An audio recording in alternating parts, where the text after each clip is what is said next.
بص هي بتيجي كده.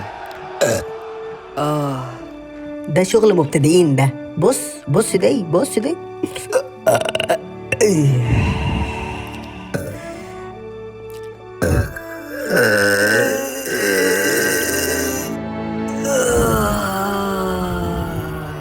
يا ابن اللعيبة. عملتها ازاي دي؟ انت مثل الاعلى يا اسطى. يا خراب على الروقان يا جدعان، هو في احسن من كده؟ بس انا عندي سؤال مهم يا اسطى. الفصلان ده سؤال مهم دلوقتي؟ يا اسطى، ونفسي اعرف اجابته. ايه؟ مش هتسأل افريقيا وهنكسب وهناخدها، متقلقش. لا مش ده السؤال. انا سؤالي هو الكشري ده ليه ما بيخلص؟ عمال باكل فيه ما بينقص. بص لقدوتك عبد القادر وانت تعرف. الا انت ازاي يا اسطى خلصت العلبة بسرعة كده؟ عادي يعني كلته بس كده. ايه ده؟ ممنوعات يا صاحبي. اهدى يا اسطى اهدى، انت هتفضحنا ولا ايه؟ ده انا هبلغ عنكم. لا يا اسطى استهدى بالله اديله معلقه كشري يا عم، انا ما باكلش الكلام ده. طب خد بق يا عم لا مش عايز يا عم. يا ابني احنا عندنا ماتش مهم وعايزين نكسبه. ماشي بس بالراحة مش بالقفش. ايه علاقة اللي احنا بنعمله بالماتش؟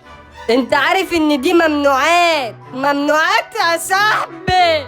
انا الفاجر، انا القادر، انا المترشم. طيب ابقى قول الكلام ده يا اخويا قدام كولر. لا ما انت اكيد مش هتقوله، يعني انا عارفك انت بتهزر. لا حياتك ما بهزر، وهروح اقول له دلوقتي حالا. هو انت عشان ما بتاكلش وملسوع هتبص لنا في لقمتنا؟ جعانين يا اسطى جعانين، نعمل ايه يعني؟ يا اخويا جعان، تاكل الاكل المسموح بيه في التوقيتات اللي مسموح بيها. نخلص تمرين ناكل الكوكو مع الرز ونحط سلطة كتير وناكل ونشرب اللبن وننام. عشان نبقى كويسين وفي الفورمة. فحقي ان انا اوجه لكم اوامر مباشرة. ايه؟ اننا ننسف الكشري من على وش الارض؟ ان انت تخفيه من قدامك. هتجري انت ازاي كده بعد ما تضرب طاجن الدقة اللي قدامك بالبصل ويكبس على نفسك؟ لا ما انا جايب مشروب الطاقة بتاعي يا اسطى، يعني هنهدم بسرعة.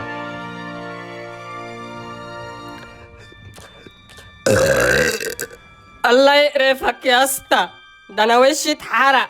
اهو شفت بيهضم ازاي، احنا كمان هنهضم زيه. انا مش هحرق معاكم كتير واروح اقول للكابيتانو. اهو الكابيتانو جه. يا شناوي الحقني يا شناوي. اسكت يا اسطى اسكت يخرب بيتك هتفضحنا. يا اسطى هجيب لك الايربودز اللي انت كنت عايزها. لا ضميري ما بيتباعش يا اسطى. طب بس هفهمك اخر مره والله ما تقولوش. لا هقوله. يا دي انت عيل صغير ولا ايه يا عم؟ قلنا لك احنا خلاص بقى يا اسطى، والنبي ما تقول له يا اسطى، والنبي. في يا شباب، ايه اللي مجعدكوا هنا وصوتكوا عالي كده ليه؟ في مصيبه يا شناوي. بص العيال دي قاعدين يا اسطى بنتكلم يا اسطى في الماتش ونشوف الخطط والنجيله عامله ايه ايه يا عم؟ مش ده اللي كنا بنعمله برضو؟ طب كويس، هي دي الروح اللي احنا عايزينها يا جماعة. انا عارف قد ايه الخبر اللي جايبه دلوقتي مش حلو، وده اني مش هقدر العب معاكم في النهائي، بس عايز اقول لكم ان مش هسيبكم وهقدم لكم كل الدعم. احنا فرقة واحدة ونستاهل اننا ناخد البطولة دي، فما تخلوش الاصابة دي تأثر عليكم وتهدي من حماسكم. انا هبقى موجود في المدرجات ومعاكم بكل حماسي وقوتي. انا عارف ان احنا جدة وجدود واننا ممكن نفوز بالماتش ده بكل سهولة، فما تخافوش ولا تيأسوا. بالعكس لازم ندخل الملعب بكل حماس وعزيمة. واخيرا انا مبسوط جدا اني جزء من الفريق العظيم ده، وبفخر اني معاكم في كل وقت وفي كل مكان. وانا واثق اني هرجع اقوى من الاول واحسن من اي وقت عدى. لازم نبقى فريق واحد ونشجع بعض في الماتش بكل قوتنا ونحقق الفوز عشان نحقق حلمنا ونفرح قلوب الجماهير. شكرا ليكم كله.